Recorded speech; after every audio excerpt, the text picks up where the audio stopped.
Thank you very much. That was two introductions. The first introduction, those grand crew, we are proud to say, are all lettuce employees. That's normally how our restaurants operate, so it makes me feel good like I'm at home.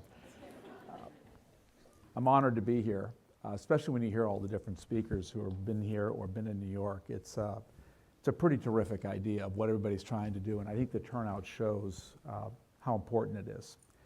When I met with Kevin and Donnie, they invited me to be part of today. It was a while back, and I said, what do you think the topic should be? And they're like, well, I think the people who know Let Us Entertain You today don't know much, that we're a 48-year-old restaurant company.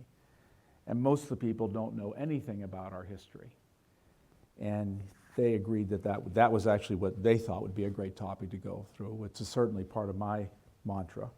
They also thought what my path would be and what got me here. So I worked on it, and then I decided, a couple things, and then some things changed in my life, and I sort of took a new direction on what we're going to talk about.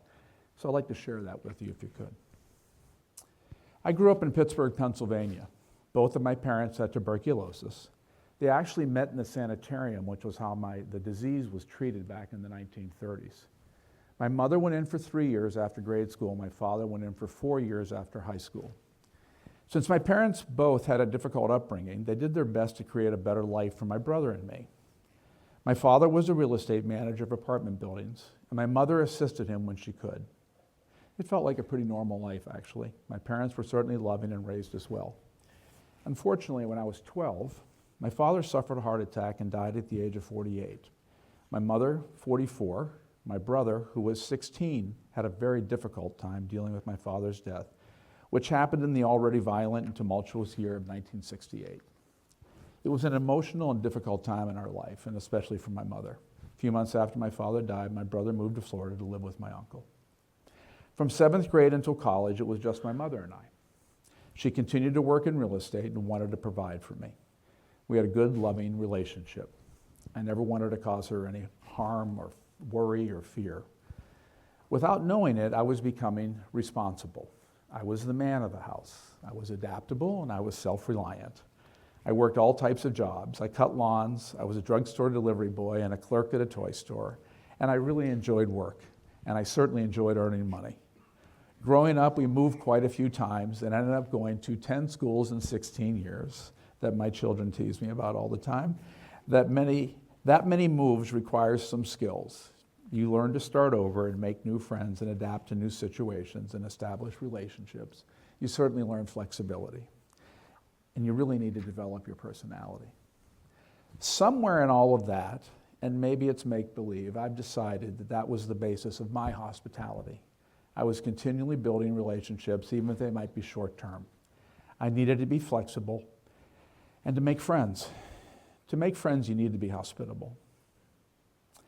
At the time, I didn't realize that I was building tools that I would use in the future. I want to be clear. I had a very happy upbringing. However, never being in one place long enough, I didn't have much personal direction or mentorship. When I graduated high school, I had really no clue what I wanted to do, so I enrolled in a college that was close to home and affordable. But while there, I went to a summer job fair, and I got a job at a restaurant near the beach. At this point in my life, unknowingly again, there would be 3 events in 3 years that would determine the next 40 years plus of my life. The first event. Phillips Crab House in Ocean City, Maryland, 2 blocks west of the Atlantic.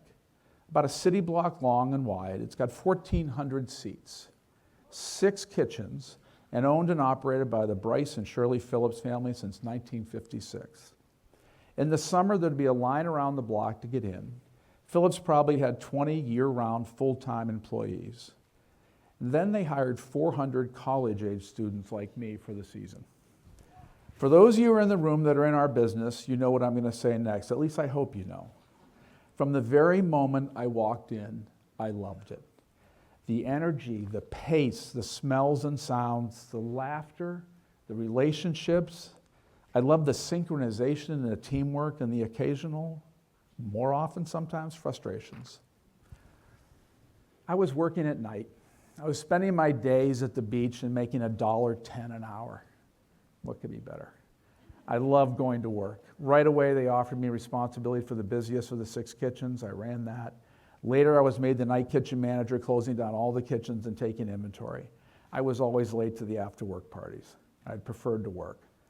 As the season progressed, I discovered that you could actually get a degree for this line of work. So I did a little research, took a roll of dimes to the payphone across the street, and I applied to Michigan State's hospitality program. I was accepted and started that fall, went back to work at Phillips every summer. In the 3 years of college, I had a few different kitchen jobs at school. But my senior year, I wanted a job in the front of the house, and work began there as a bartender. It was there that the second event in my life occurred. While working on a snowy night in the middle of 1976, a group of people that I sort of recognized but didn't really know came in. And one girl in the crowd was absolutely noticeable to me because she had a beautiful smile and she stood out. I found out briefly that her name was Christy Shaw. I'd only talked to her briefly, but it was much like my first step inside of Phillips. Something instantly went through me that said, you know, I'd really like to marry that girl, or at least I'd like to marry a girl like that. She was magnetic to me. I didn't have the confidence, frankly, to pursue her, and our paths never crossed again at school. The third event. You know, it was just a few months later. It was in 1977, and I was about to graduate, and I'd already had a number of job offers. I felt good about myself and the opportunities that lie ahead. But I saw this posting from a group from Chicago that was coming to campus. It was towards the end of the year. Let us entertain you. The name was hard to miss. I knew nothing about them, not one thing. I was literally the first person, I think Donnie mentioned this, I was literally the first person that Rich or anyone at Let Us had ever interviewed on a college campus, and I was the first interview. Let's just say it was completely unlike any other interview I had ever had. 10 minutes into the interview, Rich offered me a job, having never looked at my resume, never asked about grades, never asked about school. He just wanted to know about my upbringing and my background. For the next 20 minutes, he proceeded to tell me what a challenge it was going to be to manage people and that I lacked confidence. None of that was on my resume. None of that was ever on my resume. I walked out and I was absolutely stunned. I wasn't certain if I was mad or hurt or both, but I was absolutely interested. At the end of the day, I offered to drive them back to the airport. I didn't have a car. I don't know what I was thinking. I fortunately found one. I borrowed my roommate's car, unbeknownst to him. And these kind of cars back then had a bench seat, right? It was 3 across. Charles Haskell, our CFO, is on the outside by the door, and Rich is right next to me. We're on our way to the airport. Rich asked me, do I have any job interviews? How many interviews do you have left? And what's your best offer? I said I had one interview left, Laventhal and Horvath. Rich paused, turned his head. He said, now, before I go on this, you have to understand something. He's right here. It's not like he's way over there. Rich paused, he turned his head, and he said, you're going to interview with a consulting company. And I guess I got a little proud. I was like, yeah, I am. He goes, how can you consult? You don't know fucking anything.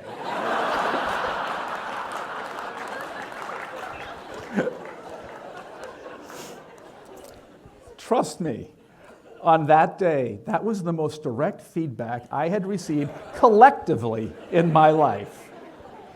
Before Rich got out of the car, he matched my best salary offer of $11,000 a year, and we pulled up to the Lansing airport, and I accepted the job. Let Us Entertain You was founded in 1971 by Richard Melman and Jerry Orizoff. Their partnership was the cornerstone of Let Us. Their responsibilities were clear. Rich looked out for the restaurants, and Jerry looked out for Rich. He was Richard's closest friend until his untimely death in 1981. In the 70s, Let Us was known for quirky restaurants with fun menus and an irreverent sense of humor. At the time when I joined Let Us, they had 5 restaurants: R.J. Grunt's, Fritz That's It, Great Gritzby's Flying Food Show, Lawrence of Oregano, I'm not done, Jonathan Livingston Seafood. While these were very successful restaurants, I shouldn't say that, they were very busy restaurants and very exciting. This may not come as a surprise, but we had no Michelin stars at this time. When describing the company to my mother, she thought I had joined the circus. She was so hopeful to tell her bridge playing friends that I was going to work for a company that had a really nice big neon sign. Marriott, Hyatt, Disney. She was so hopeful to tell her friends. The first years of Lettuce were more fun than they were money-making. While Grunt's was certainly a hit, and what the public looked like was a group of restaurants that were a smashing financial success, frankly, it wasn't. We made more money when we just had R.J. Grunt's than we had 6 restaurants combined. Excuse me. It was a time to get serious, but still have fun. I began my career at R.J. Grunt's, our original and still thriving restaurant. While the first year was fun, it wasn't exactly a success for me. Nearing the end of my first anniversary with Lettuce, our employees submitted their reviews of the entire Lettuce management team. I came in 32nd out of 33 managers in the company. I'm not done either. The 33rd was fired that day. It appeared that Rich's advice was pretty damn true. I lacked confidence. I was having a difficult time with my management style. Actually, I didn't have a management style. This was really, frankly, a great wake-up call. I went forward with a new awareness and especially humility. While painful and humbling, I have really never since then underestimated the value of direct, honest feedback. In 1979, I was progressing in Chicago and enjoying my career. And I was invited out to dinner with a group of college friends. And coincidentally, seated in that room next to me was Christy Shaw, the girl with the dazzling smile that I had met 3 years earlier back in Michigan. She was in town for a job interview, and as the night went on, we realized there was a mutual attraction.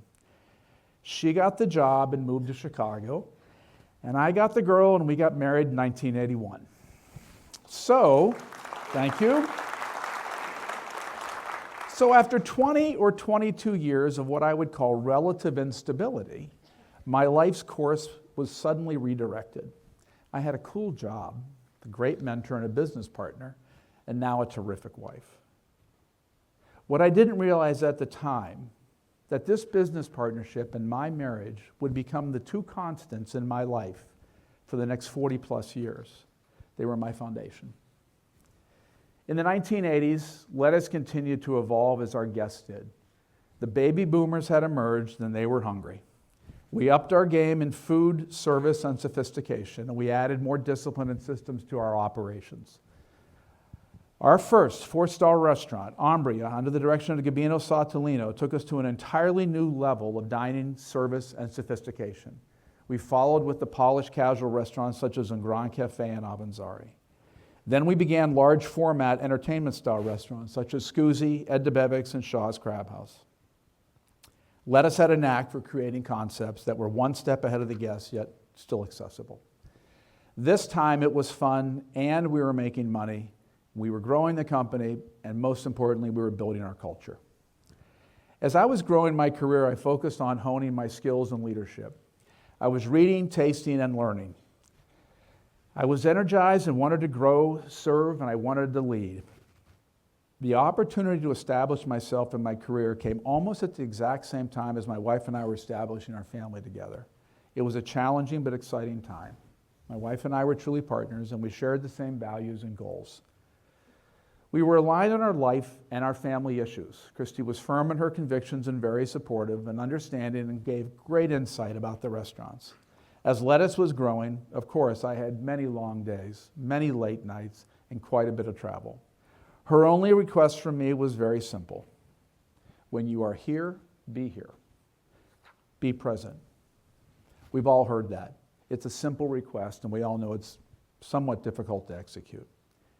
In the 90s, we began to duplicate our successful concepts like Maggiano's, the Corner Bakery, and Wildfire. That growth did not come without difficult days. Having more than a few successful concepts under my belt, I took my eye off the ball in the creation of a restaurant that almost failed. I wasn't focused. The concept wasn't focused. I didn't manage the budget, and I didn't manage the business. I had assumed my previous successes would carry over without much effort. I was terribly wrong. It was very painful, very expensive, threatening to my marriage and my partnership. At the time, partners were all personally responsible for their proportionate share of all debt. This restaurant was our most expensive concept to date, and I was the managing partner. Frankly, I thought my career was over. Over the course of the next 2 years, I finally began to take responsibility for it, digging deep, working my way out of it. Faced with certain physical and mechanical limitations, I created a small little restaurant in the front of the store where everything could be cooked in steam kettles and served in bowls. I called it Big Bowl. This experience taught me a lot about failure and never taking business lightly. No matter how much success you've had, I have become more disciplined and I had become a better businessman. The success of Big Bowl and the improved operations of the existing restaurant not only helped finally pay the debt, but we honed the Big Bowl idea, expanded the concept, and eventually sold the business to Brink International in 1999. It was at that time, in 2000, that I was made president of Let Us Entertain You. And in 2003, I was announced as CEO. We had 35 restaurants at the time. Rich, being one of the most successful restaurant entrepreneurs ever, continued to lead the creative process while I worked and spent the following years growing the organization, strengthening infrastructure, building a strong management team for the creation of new concepts, and enhancing the existing ones. But we always intersected either in the test kitchen or in the stores. The test kitchen is where we all hang out. Our test kitchen is just outside of our office doors. Everything seems to happen in there. Blueprints go on in there, marketing ideas go on in there, but it's always about the food. We are a believer that every great concept in our organization starts with the food. At the foundation of our leadership of our organization lies our partners. Today, I'm proud to say we have 78 equity partners. They own our business and they embody our culture. Our partners understand and practice our beliefs, and they are responsible for developing themselves and developing a team. As a leader, if you don't continue to develop yourself, it's very difficult to develop someone behind you. You can't grow and create opportunities if you're not building a strong team. Our senior leadership, proudly again, each of them have been with us for over 20 years. Most all of them have grown within the company. I hate to disparage our 2 lawyers that are partners, but they didn't really grow up in the company. Everybody else grew up in the company. They're good lawyers, but they didn't grow up in operations. And that shows sometimes too, just so you know. Underneath all the creativity, though, and business acumen, the true strength of Lettuce, in my belief and our belief, is our commitment to our core philosophies and the people who work for us.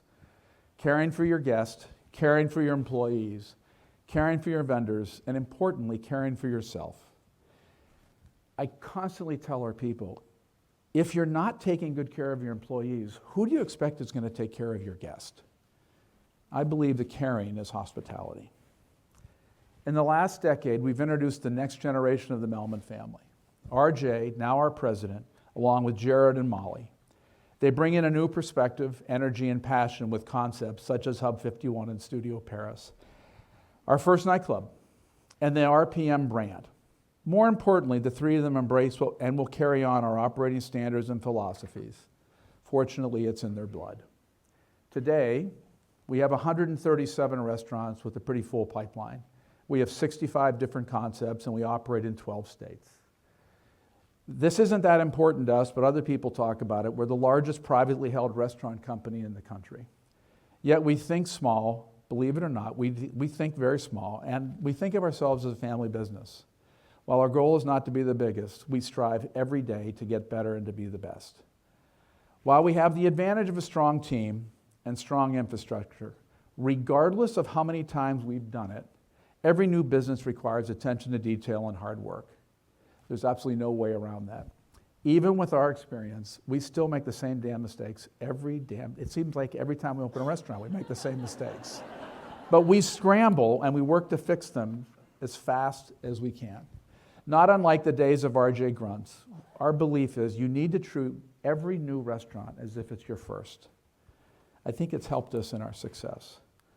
So while my first 20 years were defined by relative instability, my last 40 years were stable with a satisfying career, with highs and lows and a strong family and fulfilling relationship.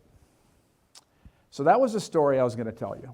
A little bit about me, a little bit about Lettuce, a little bit about stability. But the truth is there is really no constant except change. Stability is fleeting. The hard part. 12 weeks ago, my wife died from 4.5-year battle with metastatic colon cancer. She fought. This is where they tell you have to breathe deep a lot. She fought tirelessly against those years, and she was a warrior against a terrible illness, yet she never played the victim. She had no time for sympathies. Through all of her treatments and procedures, she maintained her poise, her beauty, her strength, and especially her love and support and guidance of her kids. She began each day with a FaceTime with her kids, and she craved normalcy. She was a very private person, but fiercely loyal. Even in her last days, she never lost hope and always showed optimism. Even though time was limited, we led a full life. Even though we were preparing for the inevitable, all death is still sudden. As a problem solver, I want to analyze, I want to fix, but death is unfixable and absolutely cannot be managed. Grief is not linear. It ebbs and it flows. A good friend of mine just sent me a note and said, Kevin, you can't work on grief, it works on you. Not only did I lose a life, I lost a lifestyle. How do you find a work-life balance when you lose your partner? You lose your balance.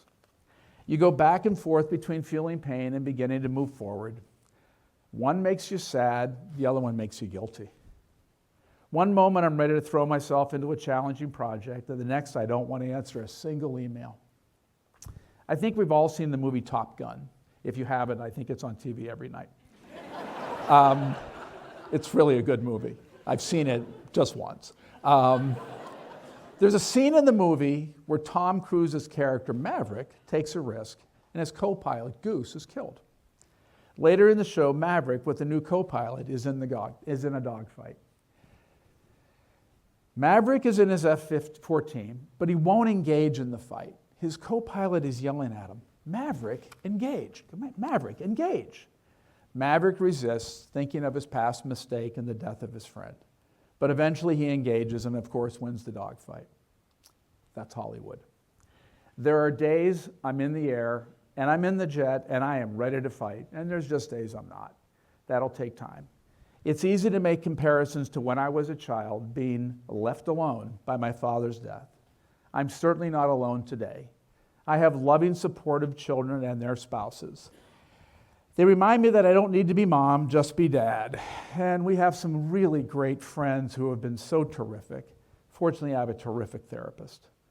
I also have an incredible group of supportive business partners giving me the time and the space to support me through all of this.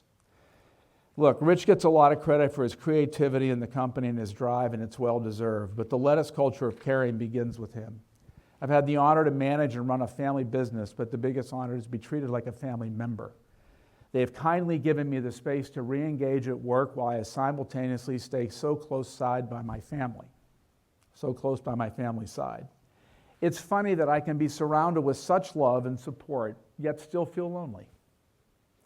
All these skills I learned early on about self-reliance, being adaptable, and finding my own way have suddenly come to light again. I know I have the emotional tools to do it, and I have more clarity on mortality than I did at 12 years old. I've been fortunate in my life and certainly know that there are no real guarantees. But what I have thought is maybe what got me here will in fact get me there. I know Chris would want us all to move forward, and along with my kids, I know we will. This past June, we went to hospice care with my wife, and we as a family decided to spend her final days in our home in northern Michigan. Our return to Chicago was jarring. In the immediate days after my wife's service, our family had to face the reality and just back into our routines. We were clearly not eager to part from each other, and we were still seeking comfort in so many ways.